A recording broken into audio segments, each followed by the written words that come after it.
So what do you do when your computer crashes and all those memories you've been storing for years are wiped out? What do you do when you run out of hard drive space because those photos and videos have maxed it out?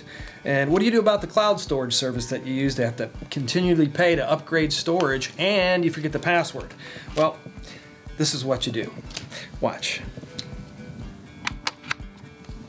So you just plug the PhotoStick into any USB port. You can see here. The next thing you do is come over to the green Go button and click. You can see it start to search.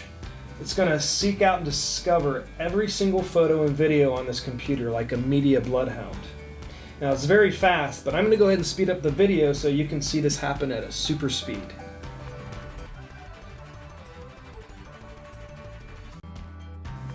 Wow, would you look at that? Almost 1,600 photos and videos found. You can see right here. Everything has been downloaded safely to the PhotoStick itself.